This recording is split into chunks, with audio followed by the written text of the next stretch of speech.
মিথ্যা propaganda sensational নিউজের commercial value আছে, সেজন্য সেটাকে ভাইরাল করা একটা টেন্ডেন্সি আছে। এই টেন্ডেন্সি থেকে যদি মুক্তি না পান, তাহলে আমার মনে হয় বাংলাদেশের মিডিয়া তারা অবধারিতভাবে ডিক্লাইন করার পথে হাঁটবে। যে আমি কয়েকটা আইন করছি এবং সেই আইনের বাধ্যবাধকতার কারণে আমি স্টেক হোল্ডার হিসেবে মিডিয়া প্ল্যাটফর্ম এবং সোশ্যাল মিডিয়া যারা প্ল্যাটফর্ম আছে তাদের লায়াবিলিটির প্রশ্ন থেকে আন্তর্জাতিক যারা টেকনোলজি প্রোভাইডার আছে, মেটা, গুগল, এদের সাথে এঙ্গেজমেন্ট করছি। তো আমি সেখান থেকেও কিছুটা বলবো আমি কী ধরনের এঙ্গেজমেন্টে তাদের সাথে আছি আর কি। তো পোস্ট ট্রুথ শব্দটা অনেকবার ব্যবহার হয়েছে, যেখানে truth is no more truth, truth has no defence, যেখানে ন্যারেটিভ এবং ভাইরাল নিউজ এবং নিউজের যে কমার্শিয়াল অ্যাপিলটা আছে সেটাই বেশি ইম্পর্ট্যান্ট হয়ে গেছে আর কি। তো অনেকেই বলেছেন যে কপি পেস্ট সাংবাদিকতা করছেন, ইটস ওকে, বাট আমি বলতে চাই এটা ডেলিভারেট, এটা ইন্টেনশনাল। অর্থাৎ একটা ভাইরাল নিউজের কমার্শিয়াল ভ্যালু আছে, মনিটাইজেশন ভ্যালু আছে বলেই সেটা ইন্টেনশনালি করা হচ্ছে, এটা না বুঝে কেউ করছে না, ঠিক আছে। একেবারে আমরা এখন বলছি যে পোস্ট ট্রুথে যেটা বলছি যে সত্যের কোনো ভ্যালু নাই, নিউজ ভ্যালু নাই।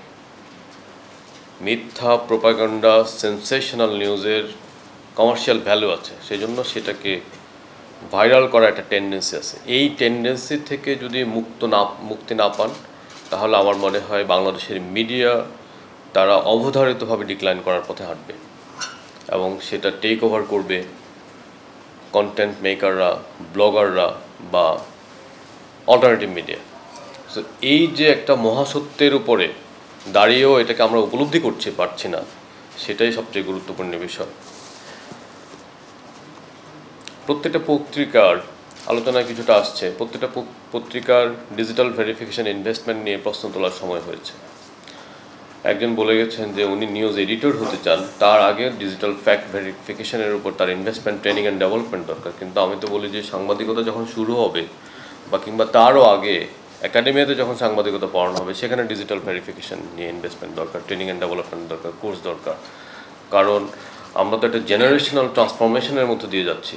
প্রথমে আমরা বলেছি যে আমাদের থার্ড জেনারেশন থেকে যখন ফোর্থ ইন্ডাস্ট্রিয়াল রেভলিউশনে সাংবাদিকতা আসলো, তখন আমরা দেখেছি যে সেখানে এআই আসলো বা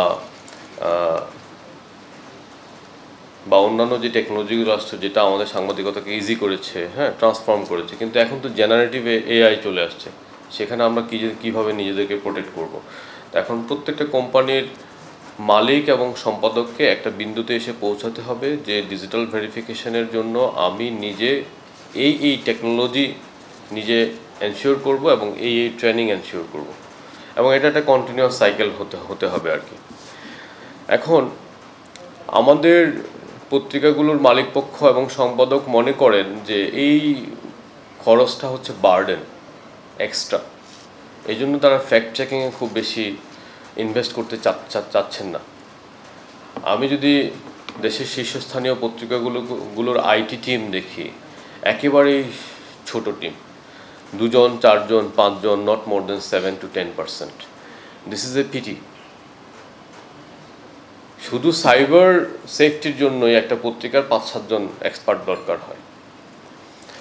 আবার যদি সেক্টরাল সক হিসাবে, মানে সাইবার অপারেশন সেন্টার হিসাবে যদি পত্রিকার সাইবার সিকিউরিটি প্রেজেন্স এনশিওর করতে হয়, সেখানেও কিন্তু একটা ইনভেস্টমেন্ট দরকার হয়।